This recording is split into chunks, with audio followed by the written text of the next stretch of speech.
Assalamualaikum warahmatullahi wabarakatuh.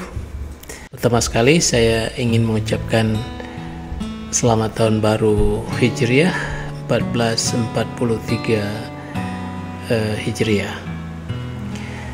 Memasuki tahun baru, apakah itu tahun Masehi, Gregorian, tahun Syamsiah, atau tahun Qamariyah dengan penanggalan Hijriah, maka kita sebaiknya melakukan evaluasi diri untuk kita bisa memasuki tahun baru ini dengan semangat baru, dengan perencanaan yang baru untuk menjadi yang lebih baik dari tahun kemarin. Saya ingat sebuah hadis Rasulullah SAW, sebuah hadis pendek, ibda binafsik thumma man ta'alu. Mulailah dari diri sendiri. Perbaikan itu dimulai dari diri sendiri, kemudian baru ke sekitarmu. Saya kira ucapan yang senada juga diucapkan oleh Mahatma Gandhi, sastrawan Rusia, dan lain-lain. Perbaikan harus dimulai dari diri kita sendiri. Ibda binafsik. Nah, video kali ini saya akan sharing tentang tips jitu memasuki tahun baru Hijriah. Mudah-mudahan menjadi cross check kepada diri kita sendiri, terutama sahabat kampus, adik-adik mahasiswa semua yang saat ini sedang berjuang dengan research, dengan kuliah. Semoga sukses dan lebih sukses di tahun ini. Ya, sebelum saya memasuki pada materi utama, yaitu tentang tips cerdas memasuki tahun baru, kita sedikit mereview bahwa hidup kita adalah seperti kurva S terbalik atau kurva sigmoid. Ada saatnya kita lahir, kemudian ada saatnya kita tumbuh sampai puncak, dan setelah itu tercapai, maka puncak itu akan menurun. Itu dalam istilah agama disebut dengan futur. Dia akan loyo, akan turun. Kullu nafsin dha'iqatul maut. Jadi maut, apakah berakhirnya usia, berakhirnya karir, berakhirnya bisnis, ini tidak bisa dielakkan. Nah, apa yang harus kita lakukan untuk memperpanjang siklus itu atau membuat siklus itu menjadi lebih efektif, lebih bertahan? Baik, pertama saya akan gambarkan sigmoid curve. Jadi kalau ini adalah quality, mutu kita sekarang,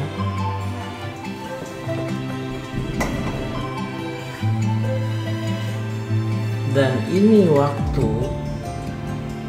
maka kita tidak bisa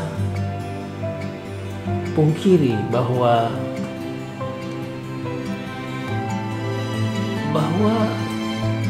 kita akan mengalami seperti ini. Inilah titik maksimal yang kita bisa capai. Jadi lahir, tumbuh, kemudian kita sampai ke puncak karir. That's the top quality that we can have. And then what? And then kita akan futur. Nah, tetapi orang yang bijak sebelum futur, sebelum sampai ke titik puncak, dia membuat sebuah S-curve yang baru. Artinya dia berpindah dari sini ya, sampai di sini. Dia tidak menunggu puncak, tetapi sebelum sampai puncak dia melakukan,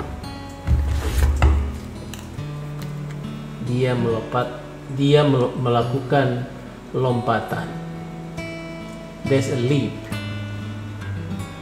Titik ini, kemudian dia berselancar dengan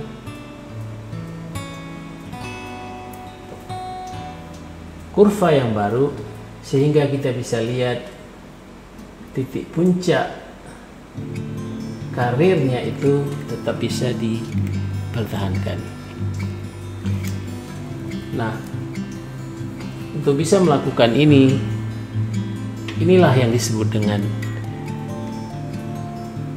ibda binafsik. Ibda binafsik. Kita harus memulai dulu dari diri kita sendiri untuk memperbaiki, untuk berani meloncat, untuk berani berpindah dari zona yang tidak nyaman, dari zona yang nyaman ke zona yang tidak nyaman. Untuk selanjutnya kita bisa berselancar lebih baik. Nah, bagaimana caranya membuat perubahan itu? Baru sekarang saya masuk kepada tips yang saya maksudkan. Apa saja yang kita harus ubah? Konsepnya adalah 3H 2C. Ini ada 3H 2C. Baik, sebelum saya lanjut, perkenalkan, saya Bustami Syam, guru besar di Universitas Sumatera Utara. Ini channel tentang change management dan research management. Yang belum subscribe, silakan subscribe, like dan share. Mudah-mudahan bermanfaat untuk kita semuanya. Baik, saya akan gambarkan rumus 3H2C di whiteboard ini.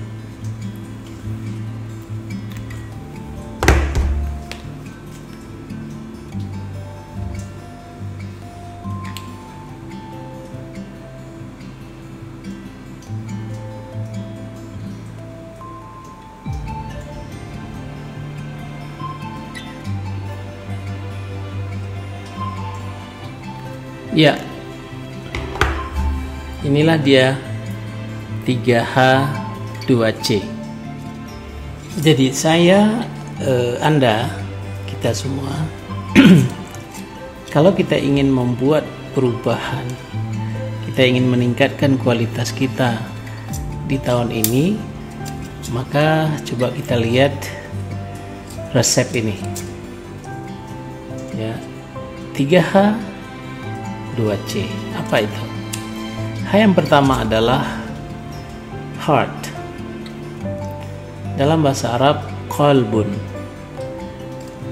Qalbun artinya hati. Apa yang kita harus perbaiki pertama adalah qalbun. Ini menyangkut hubungan kita dengan al-khaliq, dengan yang menciptakan kita, hubungan kita dengan makhluk, hubungan kita dengan universe. Semua dimulai dari hati, qalbun. H yang kedua adalah head. Head kita artikan dengan kepala, tetapi sebenarnya itu adalah akal. Bahasa Arabnya aqlun, akal. Sebuah kapasitas berpikir yang diberikan oleh Allah Subhanahu wa taala kepada manusia, tidak diberikan kepada binatang.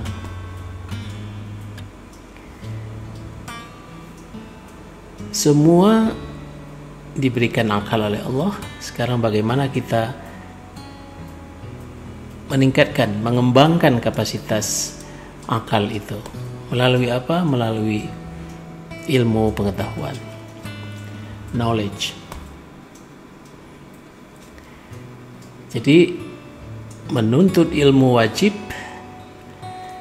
karena dalam rangka kita ingin meningkatkan kapasitas akal kita, dalam rangka bersyukur atas nikmat akal yang diberikan oleh Allah Subhanahu wa taala. La in syakartum la azidannakum wa la in kafartum inna azabi lasyadid. Kalau kamu bersyukur, ku tambah nikmatnya. Tapi kalau kamu ingkar, ingat azabku sangat pedih. H yang ketiga adalah singkatan dari hand. Hand, tangan. Skill. Semua yang memiliki tangan. Tapi bisa juga hand, bisa diartikan tangan itu bisa juga diartikan dengan power, kekuatan yang kamu miliki. Apakah itu kekuatan karena jabatanmu, karena hartamu, karena kedudukanmu? Nah, itu juga harus kita tingkatkan. Jadi nggak dilarang kita untuk bagaimana meningkatkan skill kita. Nah, kepada mahasiswa tentu sekarang ini ada hard skill, ada soft skill. Soft skill tadi itu masuk ke H yang pertama, ya. Hard skill itu sangat terkait dengan H yang kedua, ya, dan ketiga tentu, karena ini adalah persoalan dengan psikomotorik. Apapun yang berhubungan dengan keterampilan, apalagi di revolusi industri 4.0 sekarang, terutama tentang kemampuan digital literacy misalnya, ini adalah sebuah skill yang memang harus dikejar dengan baik. Skill lain adalah komunikasi, bukan hanya menguasai bahasa asing seperti pada konten kita sebelumnya, tetapi bagaimana menggunakan bahasa itu sebagai jalan untuk kita bisa bersinergi, membuat networking dengan lingkungan kita, dengan lingkungan Indonesia, internasional. Nah, sekarang kita ingat ada 2C lagi, ya, ada 2C. Apa itu 2C?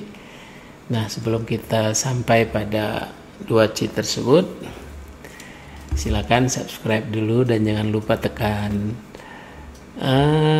bell notifikasi. Oke, sudah subscribe. Oke, kita lanjut. C yang pertama adalah character.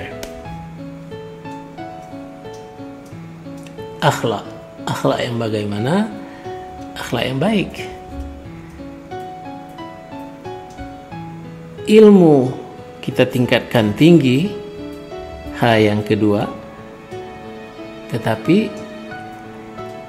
ada sebuah tuntutan adab, akhlak itu mestinya harus lebih tinggi lagi, karena di tangan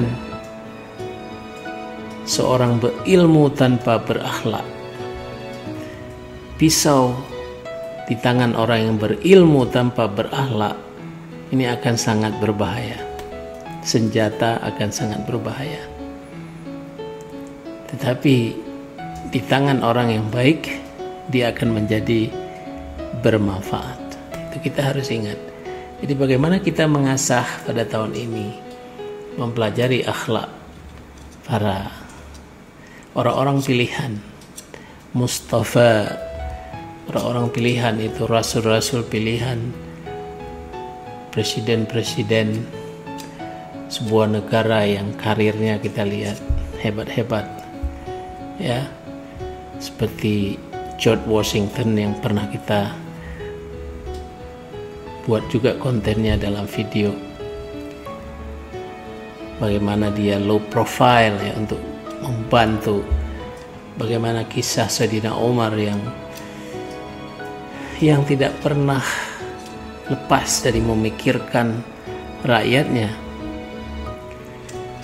dan banyak sekali pemimpin-pemimpin dunia lainnya yang perlu kita contoh nilai-nilai akhlak, nilai-nilai adab yang mereka miliki, sehingga kita berhijrah, kita berpindah, kita membuat perubahan juga pada akhlak kita lebih baik pada tahun ini dari tahun kemarin, dan insya Allah akan baik lagi pada tahun yang akan datang. Kalau kita tidak sanggup membantu, jangan membuat orang susah, ya, tapi lebih baik membantu. Nah, untuk membantu itu diperlukan C yang kedua. C. That's charity. Charity bisa dalam arti kebendaan. Kita punya harta, kita infakkan. Ya. Kalau dalam Al-Quran itu perintah, wa mimma razaqnahum yunfiqun, dan dari sebagian rezeki yang diberikan oleh Allah kepadamu itu kamu infakkan pada orang lain supaya dia menjadi bermanfaat. Dan ingat, kamu berdagang dengan Allah, maka Allah akan memberikan balasan yang berlipat ganda, minimal 10 kali. Apalagi kalau charity-nya itu dalam bentuk wakaf. Wakaf tanah untuk masjid, untuk bangunan sekolah. Selama itu masjid dan sekolah, pesantren dipakai, maka aliran pahala itu, kebaikan itu, reward itu akan terus mengalir kepada kita yang berwakaf. That's charity. Tidak punya harta, tapi kita punya ilmu, kita bisa mengajar. That's also charity. Itulah dia ilmu yang bermanfaat. Kita tidak punya ilmu, tetapi kita bisa mendidik anak-anak kita menjadi orang-orang yang baik. Dan itu juga sebuah charity yang luar biasa, karena dia akan tumbuh besar yang nantinya akan berbuat kebaikan untuk orang lain. Nah, kembali kepada konsep semula, ketika kita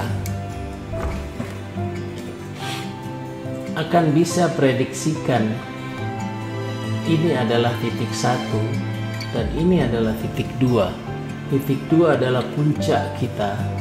Saya tidak tahu apakah usia 63, usia berapa puncak karir kita di mana.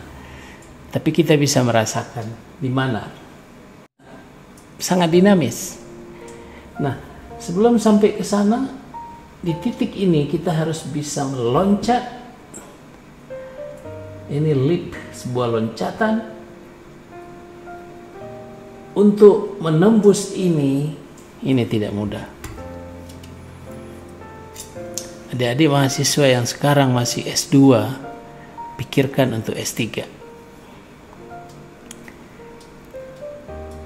Berat karena meninggalkan keluarga, masalah biaya, masalah culture yang berbeda, banyak sekali. Tapi tapi ini adalah sesuatu pilihan, sebuah pilihan, walaupun itu tidak enak, karena discomfort zone. Saya kira sudah saya pernah bicarakan di konten yang lain, nanti saya akan paste linknya lagi. Nah, setelah itu ini bisa diperpanjang. Barangkali usia kita tidak bisa diperpanjang, tetapi apa yang kita berbuat kita lebih efektif. Banyak orang yang pada usia-usia lanjut masih bisa berkarya, masih bisa berbuat sesuatu yang bermanfaat bagi orang lain. Khairun nas anfa'uhum linnas. Sebaik-baik manusia itu adalah yang bermanfaat bagi orang lain. Itulah C yang kedua. Inilah kira-kira tips menuju tahun baru. Mudah-mudahan ada manfaatnya untuk kita semua. Mohon maaf jika ada kesalahan-kesalahan. Mudah-mudahan kita semua sehat walafiat. Demikian, assalamualaikum warahmatullahi wabarakatuh.